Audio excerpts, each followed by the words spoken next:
అదే RTV app వార్తల్ని క్షణాల్లో చదివే అవకాశం ఉంటుంది. ఒక న్యూస్ పేపర్, ఒక టెలివిజన్ ఛానల్ మీ చేతుల్లో ఎప్పుడూ ఉంటాయి. టాలీవుడ్ హీరో అక్కినేని నాగచైతన్య ప్రముఖ హీరోయిన్ శోభితా ధూళిపాల నిశ్చితార్థం జరిగి 4 రోజులు గడిచిపోయింది. ఆగస్టు 8న వీరి నిశ్చితార్థం జరగ్గా అక్కినేని నాగార్జున ఎంగేజ్మెంట్ ఫోటోలను సోషల్ మీడియాలో షేర్ చేశాడు. ఆ తర్వాత శోభిత కూడా ఇదే ఫోటోలను నెట్టింట షేర్ చేసింది. ఇదిలా ఉంటే ఉన్నట్లుండి నాగచైతన్య శోభితాల నిశ్చితార్థం జరగడంపై చర్చ జరుగుతోంది. అలాగే వీరిద్దరూ మొదట ఎప్పుడు, ఎక్కడ, ఎలా కలుసుకున్నారు, ప్రేమలో ఎలా పడ్డారు అని నెటిజన్లు జోరుగా చర్చించుకుంటున్నారు. తాజాగా ఇదే విషయంపై శోభిత సోదరి సమంత ధూళిపాల తన ఇన్స్టాగ్రామ్ లో ఒక ఆసక్తికరమైన పోస్ట్ పెట్టింది.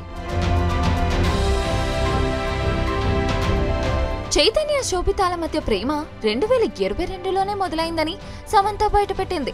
చైతు శోభిత ఎంగేజ్మెంట్ ఫోటోలు పోస్ట్ చేసిన ఆమె క్యాప్షన్ లో ఈ విషయాన్ని కూడా షేర్ చేసింది. 2022లోనే సమంత ధూళిపాల పోస్ట్ చేసిన ఓ ఫోటోకు నాగచైతన్య లైక్ కూడా కొట్టాడు. అయితే అప్పుడు ఈ విషయాన్ని ఎవ్వరూ పెద్దగా పట్టించుకోలేదట. ఒకవేళ సరిగ్గా గమనించి ఉంటే శోభితతో ప్రేమ వ్యవహారం అప్పుడే బయటపడేదేమో అని అనుకుంటున్నారు నెటిజన్లు. ఇక ఒక 2-3 నెలలు గ్యాప్ తీసుకొని చైతు శోభితాల పెళ్లి డేట్ ఫిక్స్ చేస్తామని నాగార్జున చెప్పుకొచ్చారు. మరిన్ని వీడియోస్ కోసం ఛానల్ ని సబ్స్క్రైబ్ చేయండి. లేటెస్ట్ అప్డేట్స్ కోసం వాట్సాప్ ఛానల్ ని ఫాలో చేయండి. అండ్ లింక్ డిస్క్రిప్షన్ లో ఉంది.